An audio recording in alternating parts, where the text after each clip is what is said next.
Most history textbooks are incredibly boring, full of dates and peace treaties. But real history isn't written with ink. It's written by hungry people with good weapons. Imagine the 8th century. Somewhere on the coast of misty England, you are an ordinary monk, quietly copying books in the cold library of a monastery. Suddenly, strange wooden ships with terrifying dragon heads appear on the horizon. An hour later, all that remains of your familiar life is ashes and screams. These people came out of nowhere, took everything of value, and vanished in an instant. Modern police would call this a perfectly planned, daring heist. You are physically unable to fight an enemy who is already sailing back home. It was precisely this terrifying speed that kept all of Europe in fear for many decades. It seemed that the harsh northerners would simply plunder the coasts forever and sail away. But here's the main twist. In the span of a single human lifetime, these savage sea wolves completely changed the rules of the game. The very same people who were burning churches yesterday suddenly began building them. The filthy raiders who had scorned kings unexpectedly donned heavy golden crowns themselves. How did a band of ruthless pirates become the most effective rulers of medieval Europe? This isn't just another story about blood, axes, and pagan gods. It is the greatest corporate takeover in human history. The early Vikings had absolutely no need for your land. They had plenty of cold, barren, and useless rocks back home in Scandinavia. What they needed were compact riches that could be quickly loaded onto a boat. Gold, silver, and slaves, assets that yield instant profit. They can be compared to ancient venture capitalists, only instead of portfolios, they carried battle axes. And their entire business model was built on sheer speed. The main asset of these northern investors was the drakkar. It was not just a boat, but a true masterpiece of medieval naval engineering. Thanks to its flat bottom, the ship could navigate both the open ocean and the shallow waters of rivers. Modern engineers are still struggling to create the perfect dual-purpose vessels. The Vikings solved this problem 1,000 years before the advent of computer modeling. They could literally park their warship right on your local beach. It was precisely this unique mobility that meant they didn't need to hold territory. Holding land requires complex supply lines, garrisons, and terribly tedious logistics. And the Vikings simply couldn't stand tedious logistics. Why build your own fortress when you can just raid someone else's base? They struck like lightning and vanished into the morning mist. By the time the local lord had gathered his knights, the beach was completely empty. A classic European army moved at the pace of a weary pedestrian. Heavily armored knights were physically unable to keep up with swift river ships. It was like trying to catch a sports car while driving an old tractor. The Vikings were well aware of their tactical superiority and actively exploited it. They dictated the terms of any engagement, choosing the time and place to strike. If there were too many enemies, they simply sailed onto the next town. Retreat was never considered a disgrace or a sign of weakness for them.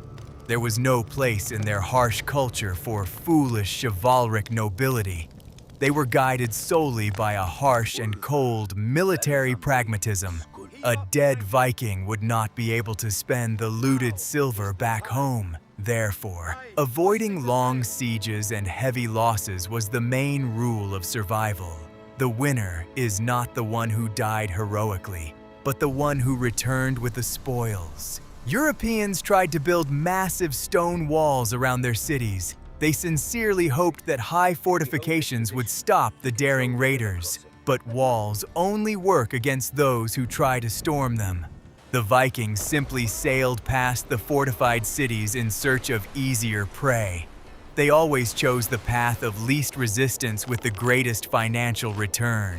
This is a basic law of economics that they intuitively understood perfectly.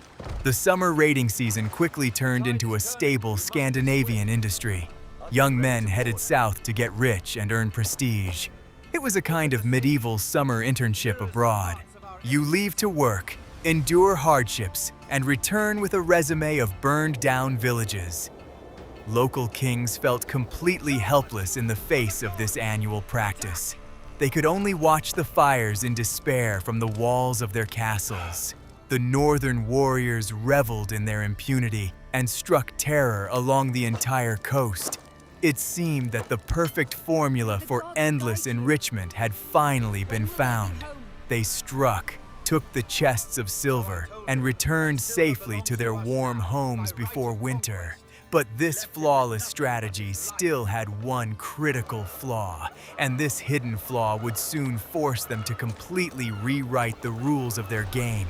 The brilliant raiders faced a problem that could not be solved with an axe. Every year, they had to spend precious weeks on a long sea voyage, and then they had to make it back before the deadly autumn storms began. It's like spending 3 hours commuting to the office. Sooner or later, any sane person would want to rent an apartment closer to work. It was precisely this mundane weariness from long journeys that would soon change world history. The Vikings realized that the time had come to radically change the format of their expeditions. The first raids by the Northerners were often perceived by their contemporaries as chaotic outbursts of violence.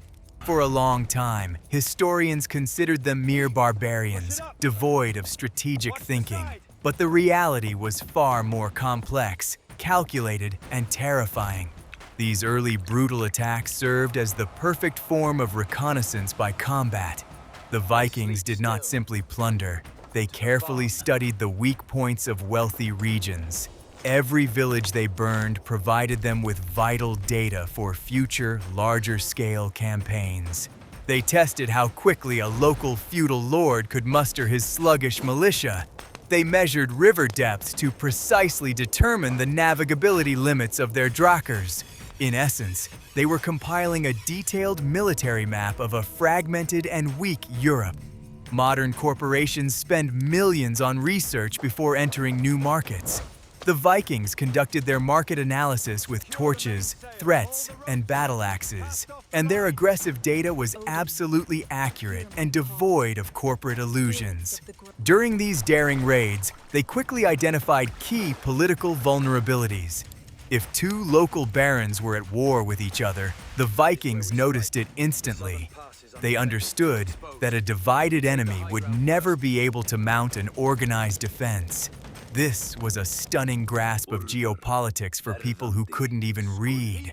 They struck precisely in those regions where central authority was falling apart at the seams. No dark magic, just a cold analysis of their opponent's vulnerabilities. It's interesting how they shared this invaluable information back home. Returning with rich spoils, the captains shared their knowledge around winter campfires. They recounted in detail the wealthy cities, the poor roads, and the cowardly rulers. These stories became oral reference guides for future generations of seafarers. Thus, a unified intelligence database for the entire Scandinavian world gradually took shape. It was a true medieval equivalent of open-source databases. It sounds crazy, but it was precisely this stage of exploration that determined Europe's future. The Vikings realized that the lands to the south were not just suitable for a one-time raid. The local climate was milder, and the soil was far more fertile than the Scandinavian rocks. Completely new, terrifying ideas began to take shape in the minds of the stern captains. They looked at the burning abbeys and saw not only ashes, but also potential. Why keep sailing back for the harvest when you could control those who grow it? But for a large-scale invasion, they needed a completely different logistical base. It is impossible to conquer a country if you are forced to sail back every autumn. The ocean was their best friend in the summer, but it became their worst enemy in the winter. The North Sea in November is an icy meat grinder that forgives no mistakes. Ships sank along with their precious booty and experienced warriors. Nature itself was telling them what the next, absolutely inevitable step was. They had to break this vicious cycle of seasonal migrations once and for all. This required a psychological decision that was incredible for those times. They had to stay in a hostile land, surrounded by people who hated them. They had to survive the winter in a place where every peasant dreamed of slitting your throat. It was a colossal risk that only absolute madmen would agree to take. But the Vikings never suffered from a lack of confidence in their own abilities. It is at this very moment that history takes its most dramatic and unexpected turn. The seasonal raiders make a decision that will shatter the old European order. They cease to be merely a fleeting nightmare that comes with the morning tide. They prepare to become a permanent, insurmountable force on the continent. The information-gathering phase had reached its logical conclusion. The phase of direct and brutal physical presence was beginning. Returning home every autumn was becoming unbearably expensive and dangerous. Ice storms regularly sank entire fleets along with their spoils. The Vikings realized that their seasonal voyages were eating up a huge portion of their profits.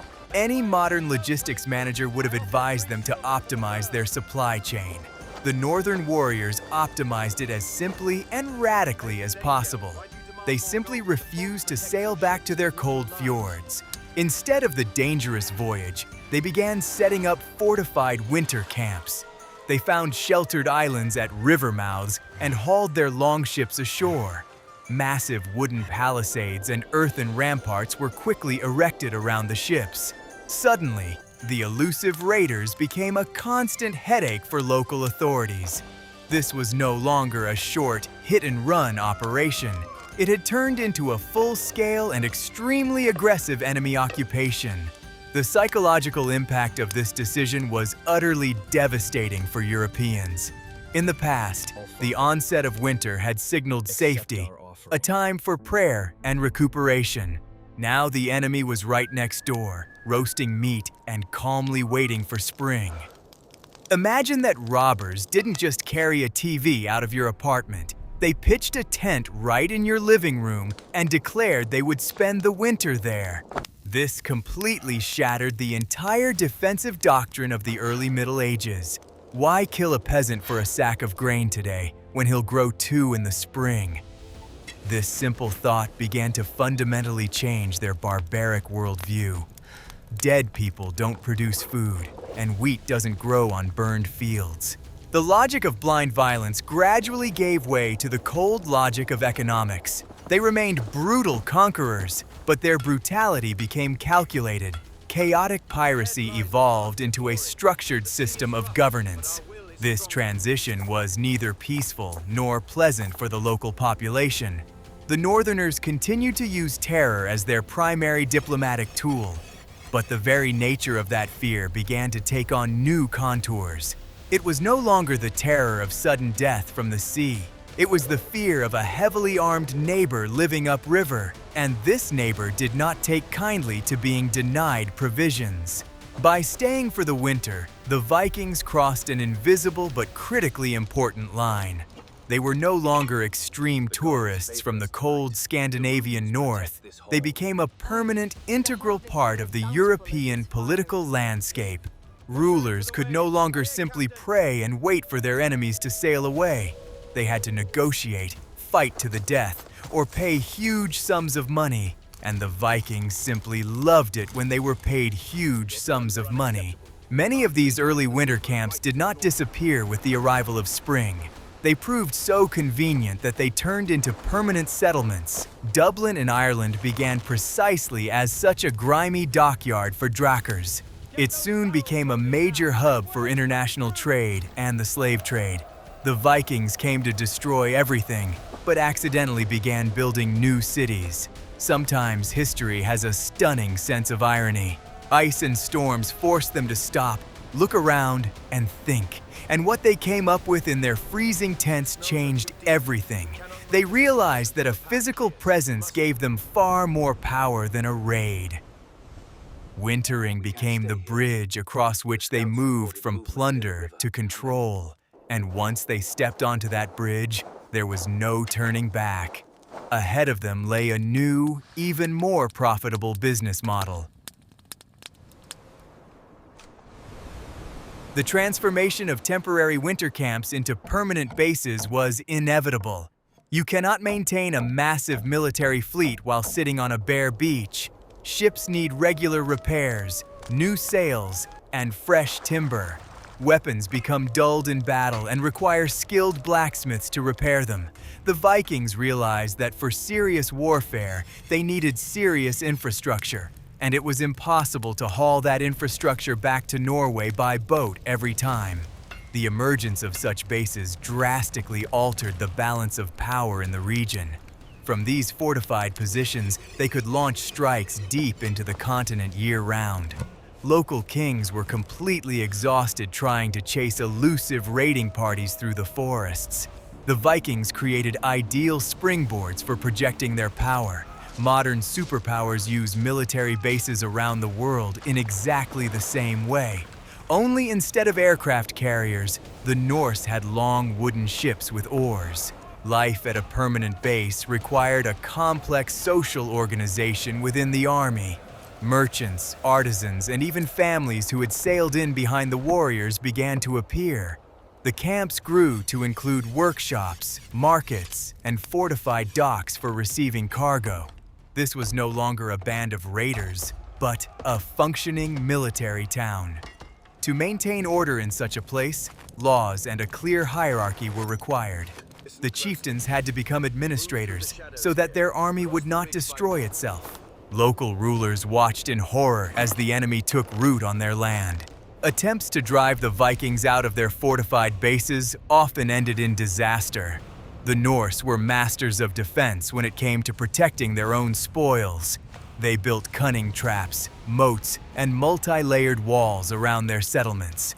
Storming such a fortress was suicide for the poorly organized armies of the time. It was easier to negotiate than to send thousands of men under their arrows. It was during this period that active cultural exchange began at the bases. The Vikings couldn't stay behind their walls forever. They had to trade with the locals. They bought wine, grain, and expensive fabrics from those they had plundered just yesterday. The locals, in turn, grew accustomed to the presence of their stern, bearded neighbors. Fear gradually gave way to simple commercial necessity.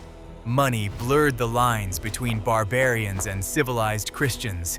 Many warriors began to take local women from the captured villages as wives.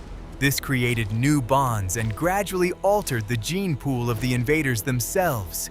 Children born in these camps no longer considered Scandinavia their only home. For them, home was this land that their fathers had conquered. Thus was born a completely new generation of Franco-Normans and Anglo-Danes. They combined northern ferocity with local adaptability.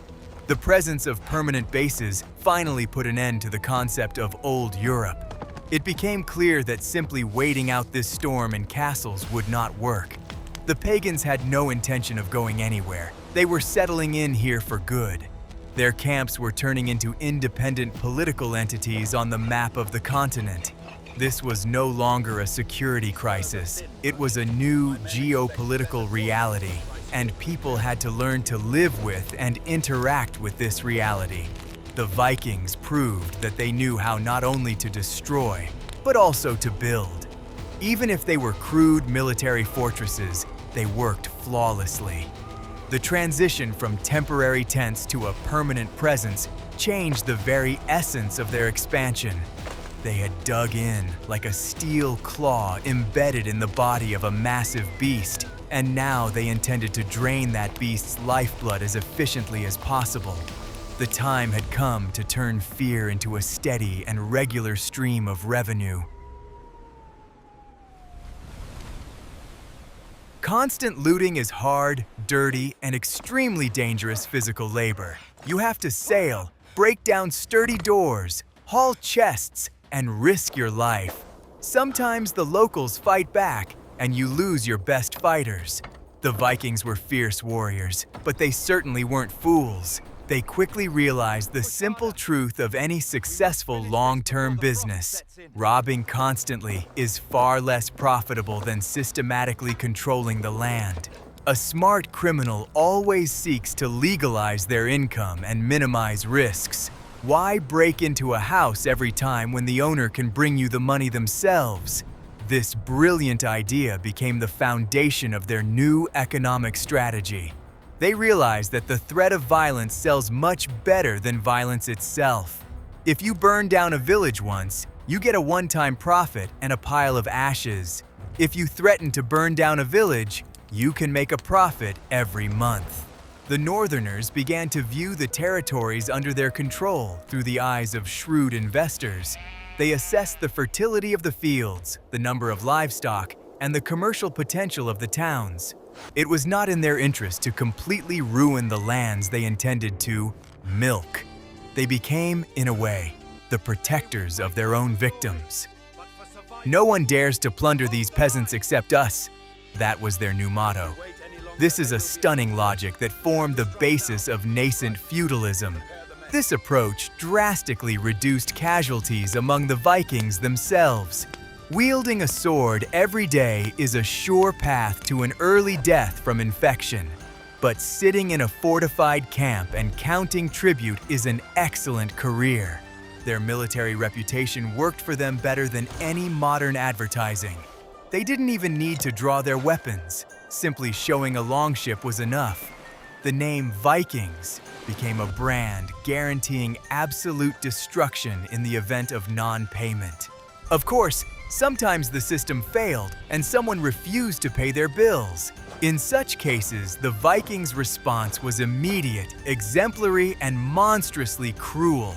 They wiped the defiant city off the face of the earth to teach a lesson to everyone else. This was not merely revenge, it was the protection of their financial reputation. If one debtor were forgiven, tomorrow absolutely everyone would stop paying. Therefore, punitive actions were carried out with frightening methodicalness and cold calculation. Interestingly, this racket paradoxically stimulated the local economy. To pay off the Vikings, Europeans had to mine more silver and work harder. Treasures hidden in monasteries were finally put to use. The Northerners didn't just hoard this money, they actively traded it around the world. They bought silk, spices, and the finest weapons in the markets of the Middle East. The Vikings' blood money became the fuel for international trade. The transition from chaotic plundering to systematic control became their greatest achievement. They proved that they could adapt to changing economic conditions.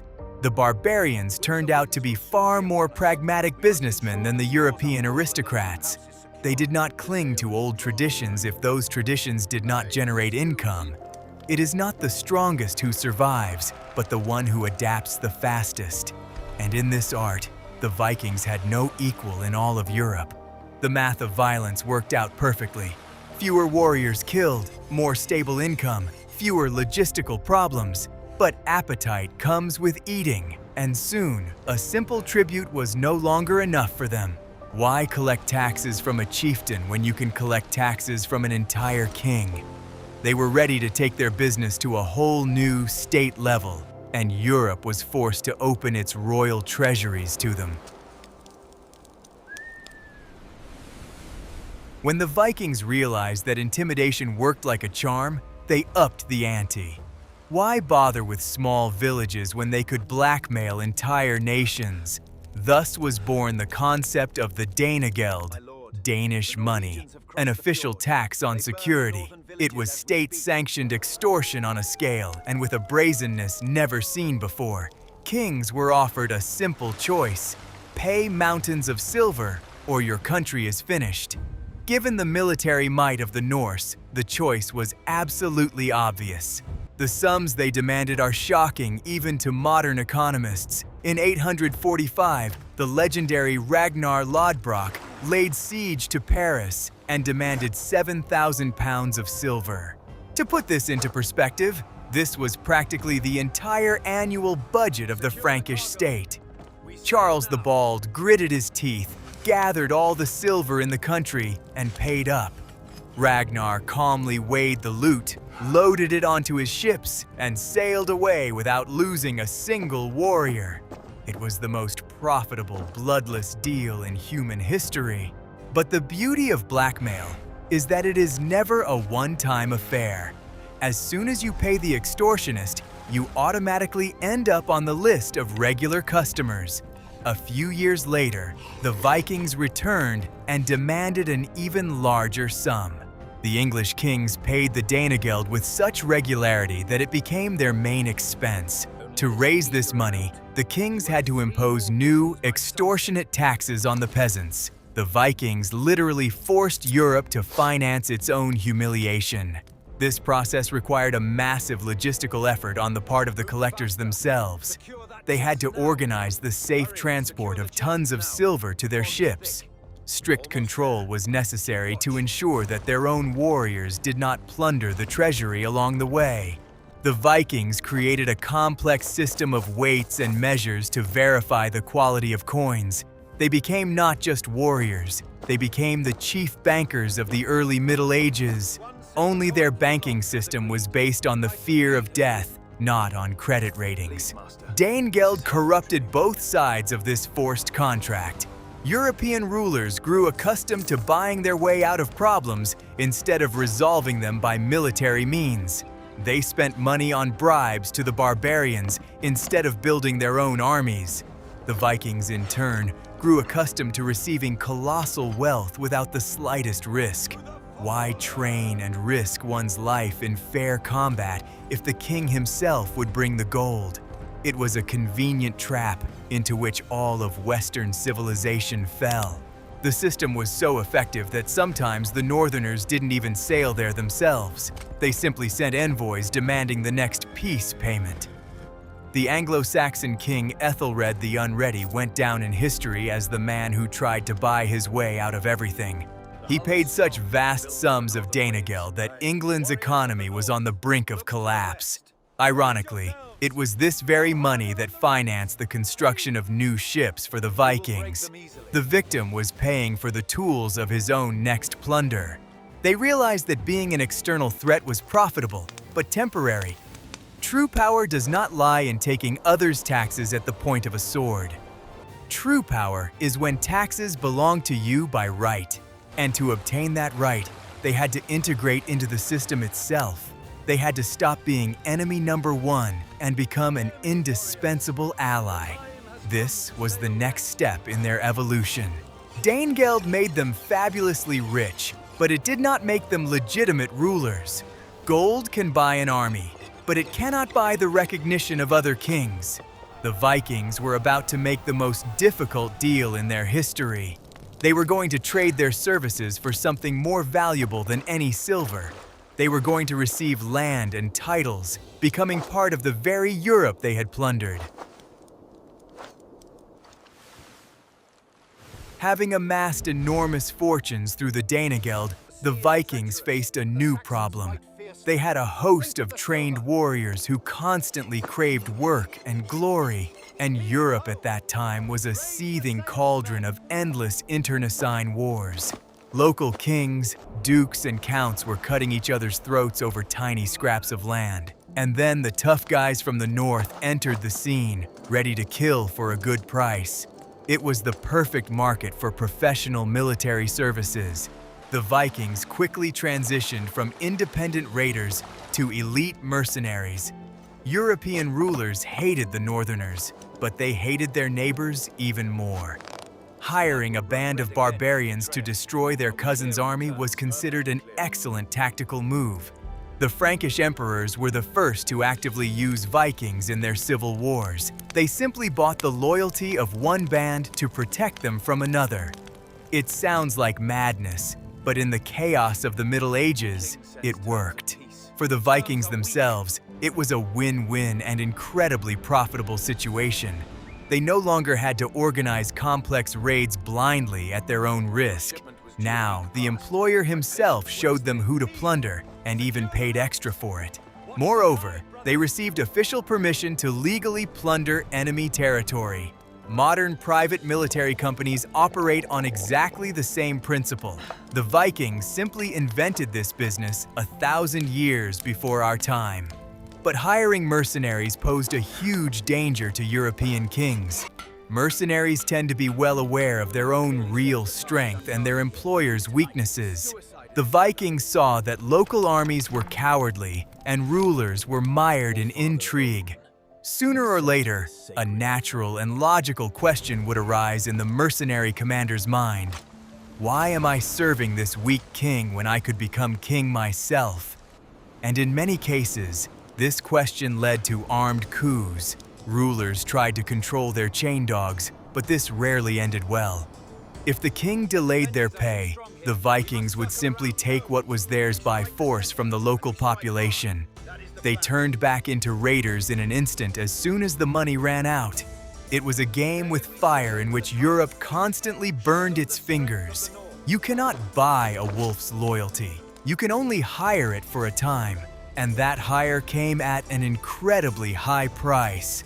However, it was precisely through mercenary service that the Vikings gained a deep understanding of the European political system. They understood how feudal ties worked, how alliances were formed, and how friends betrayed one another. They ceased to be outsiders who knew nothing of the continent's court intrigues. Mercenaries learned to weave conspiracies no worse than hereditary French or English aristocrats. They adopted not only combat tactics, but also the tactics of backroom survival. This political experience turned out to be even more important than all the gold they had earned. The leaders began to realize that the status of a mercenary was a ceiling that had to be broken through. As long as you're being paid, you're rich, but you're still just a hired hand. The real goal was to become a landowner and pass the land down as an inheritance. And to achieve this goal, they were ready to exploit their employers' weaknesses to the fullest. The era of mercenary service became a training ground for the final stage of their expansion. They studied the enemy from the inside, earned their starting capital, and gained political clout. The next logical step was inevitable and frighteningly simple in its audacity. They were going to demand from Europe the most precious thing it had. They were going to demand land, and no one could refuse them. By the beginning of the 10th century, the situation in the Frankish kingdom had become absolutely critical. Raids continued unabated, mercenaries were running amok, and the treasury was empty. King Charles the Simple realized that defeating the Vikings by military means was physically impossible. He needed an unconventional solution that would put an end to this endless, bloody chaos, and so he offered the chieftain Rollo a deal that would forever change the map of Europe. He offered him land in exchange for protection against other Vikings. It was an unprecedented move. The king was officially ceding a piece of his country to a brutal pagan. Rollo received a vast territory in northern France, which would later become known as Normandy. In return, he swore to defend the coast from invasions by his own former countrymen. In essence, Charles hired the biggest wolf to guard the flock from other wolves. It sounds like desperation, but it turned out to be the most brilliant political decision of the era. For Rollo and his men, it was an absolute and unconditional triumph. They had obtained what their ancestors had spent hundreds of years freezing on their drakers to achieve. They now possessed legitimate, fertile land that no longer needed to be plundered. Overnight, they transformed from international terrorists into recognized European feudal lords. It was the ideal retirement for professional raiders, the kind one could only dream of. The dream of stability had finally become a reality. The example of Normandy proved contagious for the rest of war-torn Europe. Similar treaties began to be concluded in England, where the vast Danelaw region was established. Ceding land in exchange for peace became standard political practice, rather than an act of desperation. The Vikings received fiefs in Ireland, Scotland, and even in distant Sicily. They wove themselves into the fabric of European society like strong metal threads. Barbarians became lords by legal right. It is interesting how quickly they began to defend their new rights from a legal standpoint. They demanded written charters and royal seals confirming their ownership. Yesterday's pirates, who could not read, suddenly became fans of bureaucracy and legitimacy. They realized that a parchment with a seal protected the land more reliably than 100 swords. This demonstrates their incredible intellectual flexibility and thirst for status. They wanted to play by the elite's rules. The local aristocracy viewed these upstarts with contempt and hidden fear. To them, the Normans always remained crude barbarians, uncouth men with axes, but the Normans couldn't care less about the snobbery of the old French or English families. They had real power, real land, and an invincible army behind them. The aristocrats had to smile in their faces and give their daughters in marriage to them. The blood of the North was forever mingled with the blue blood of Europe. This process of settlement marked the end of the classical Viking era as we traditionally understand it. The energy that had previously been spent on raiding was now directed towards state building. They no longer returned home for the winter, because their home was now here. Scandinavia was gradually becoming a distant historical homeland, the stuff of sagas. Their future was inextricably linked to continental Europe. Roland showed all the other chieftains the ideal path for developing their bloody business. Why plunder someone else's home when you can become its legitimate and respected owner? It was the pinnacle of pragmatism, which forever changed the genetic and political code of the continent. But for complete assimilation, they needed to take one more, the most difficult step. They had to renounce their ancient gods. Gaining land through brute force was only half the battle. To become true, recognized rulers, the Vikings had to play by the rules of the civilized world. And the main rule of medieval Europe was the absolute power of the Christian Church. A pagan might be a powerful warlord, but he was never considered a legitimate king. To the Pope and his neighbors, he always remained a filthy beast, deserving of destruction. The Vikings understood, to retain power, they had to don the cross. Conversion to Christianity was rarely an act of deep spiritual insight for these harsh leaders. In most cases, it was a cold, politically motivated, and calculating contract. Roland himself was baptized solely as a condition for receiving Normandy. He plunged into the baptismal font, received a new Christian name, and went to rule his lands. Modern politicians switch parties in exactly the same way for the sake of lucrative government posts. The pragmatism of the Northerners knew no bounds when it came to real power. Baptism opened the doors to all the royal courts of Europe for yesterday's barbarians. Now they were not demons from hell, but wayward yet enlightened brothers in Christ. They could enter into dynastic marriages with princesses of the old ruling dynasties. Bishops no longer called for crusades against them. On the contrary, they blessed their rule. Holy water washed the blood from their hands much faster and more effectively than any repentance. Along with religion, the Vikings instantly adopted local systems of governance. They were masterful plagiarists. If someone else's system worked well, they simply copied it. Why invent their own laws when they could adopt Roman law and Frankish bureaucracy? They slipped into the role of civilized officials with the same ease as they put on chain mail. And, most surprisingly, they proved to be incredibly talented and effective as administrators. They reformed the tax system, making it stricter, but also fairer.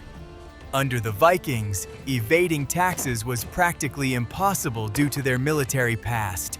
They built bridges, laid roads, and fortified cities better than their former masters. It suddenly became clear that their passion for order and discipline was ideally suited to state building.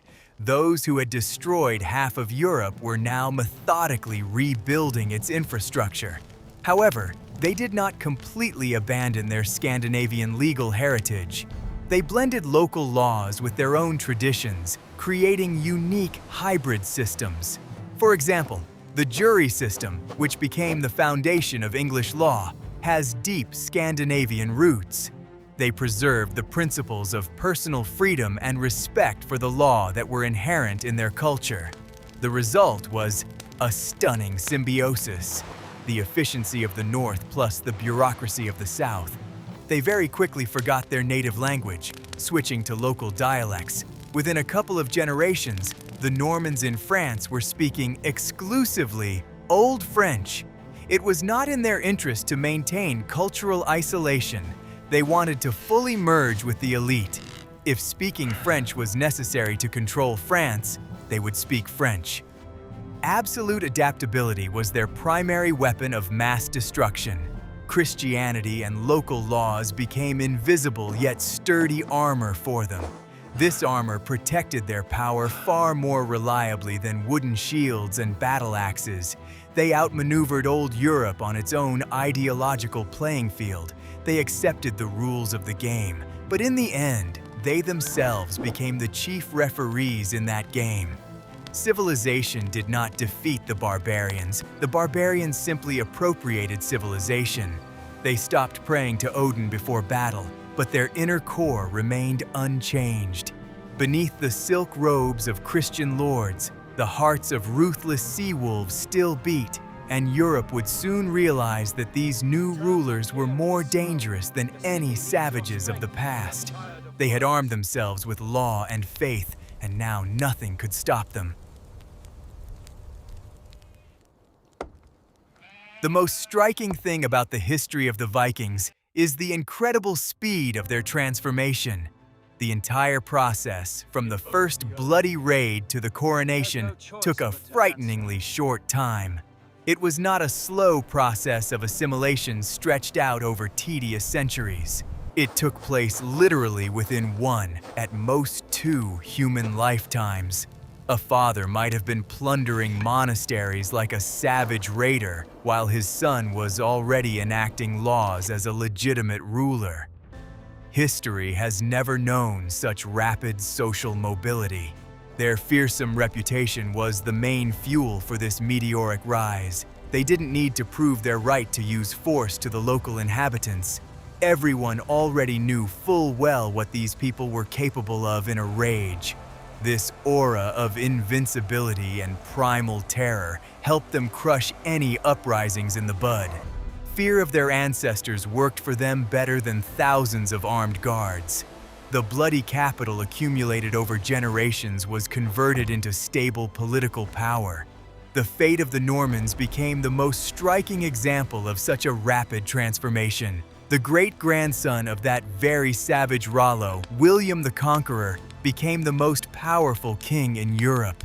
He did not merely integrate into the system, he completely subjugated England in 1066. He did not come to plunder, he came to rule, relying on law, force, and a census. The barbarian legacy was transformed into the most effective military machine of the era. Another striking example is Canute the Great, who united England, Denmark, and Norway. His ancestors had come to the British shores as filthy and brutal pirates, yet Canute ruled a vast maritime empire, minted his own coins, and dealt with the Pope on equal terms. He was an exemplary Christian monarch, a patron of the arts, and a strict lawmaker. No one in Europe dared call him a savage or an illegitimate usurper. The transition from raiders to emperors was flawlessly executed. They were absolute crystal-clear pragmatists to the core. If the old Scandinavian system of chieftains didn't work in Europe, they discarded it. If feudalism brought more money and control, they became feudal lords. They had no sentimental attachment to the customs of their ancestors if those customs hindered progress. They were ready to change religion, language, and culture if it increased their power. Survival and domination, these were the only principles to which they remained faithful. They did not attempt to destroy the European world in order to build their own Scandinavia on its ruins. They simply took that world under their harsh and uncompromising control. They got behind the wheel of a machine that had long been smashed to pieces. It turned out that they made far better drivers than the previous owners. The machine drove faster, harder, and began to crush those who stood in its way. This paradox of a single generation shatters all familiar historical patterns. Usually, civilization slowly and painfully enlightens barbarians, introducing them to culture. Here, however, the barbarians themselves absorbed civilization like a sponge and used it as a weapon. They did not dissolve into the conquered peoples. They took the lead and steered them in their own direction.